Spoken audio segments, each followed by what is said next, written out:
رمضان المبارک میں غلط فہمی پھیلائی جاتی ہے کہ تراویح 20 رکعت نہیں 8 رکعت ہے۔ آج کی اس ویڈیو میں ہم احادیث مبارکہ سے یہ ثابت کریں گے کہ حضور علیہ السلام، صحابہ کرام اور ائمہ کرام کا اجماع 20 رکعت پر کیوں ہے اور کیوں 8 رکعت کا استدلال علمی طور پر کمزور ہے۔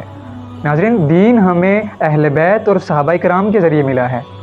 حضرت عمر فاروق کے دور میں جب تمام صحابہ جمع تھے تو آپ نے حضرت ابی بن کعب کی اقتداء میں تمام صحابہ کو 20 رکعت پر جمع کیا۔ کسی ایک صحابی نے بھی یہ نہیں کہا کہ آپ سنت کے خلاف جا رہے ہیں۔ اسے اجماع سکوتی کہتے ہیں۔ اگر یہ سنت کے خلاف ہوتا تو تمام صحابہ اس پر خاموش نہ رہتے۔ حضور علیہ السلام کا فرمان ہے کہ تم پر میری سنت اور میرے خلفائے راشدین کی سنت لازم ہے۔ حضرت علی، حضرت عمر فاروق اور حضرت عثمان کے ادوار میں بھی تراویح 20 رکعت ہی پڑھائی جاتی تھی۔ حضرت علی نے تو یہاں تک کہا کہ اللہ عمر فاروق کی قبر کو نور سے بھر دے، جنہوں نے ہماری مسجدوں کو تراویح کے ذریعے منور کیا۔ جو لوگ 8 رکعت کی دلیل پیش کرتے ہیں وہ حضرت عائشہ کی حدیث پیش کرتے ہیں۔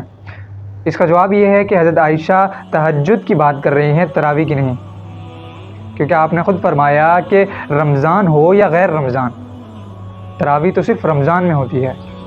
حضرت عائشہ کے شاگرد اور دیگر ائمہ اکرام کا بھی عمل 20 رکعت پر ہی تھا۔ اگر یہ حدیث تراویح کے لیے ہوتی تو 20 رکعت نہ پڑھتے۔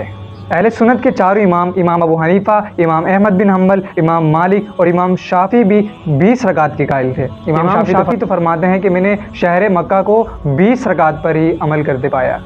جو لوگ 8 رکعت پڑھتے ہیں وہ دراصل تہجد اور تراویح میں فرق نہیں کر پاتے، اور جو اسے بدعت کہتے ہیں وہ معاذ اللہ صحابہ کرام کے اجماع کو غلط کہتے ہیں۔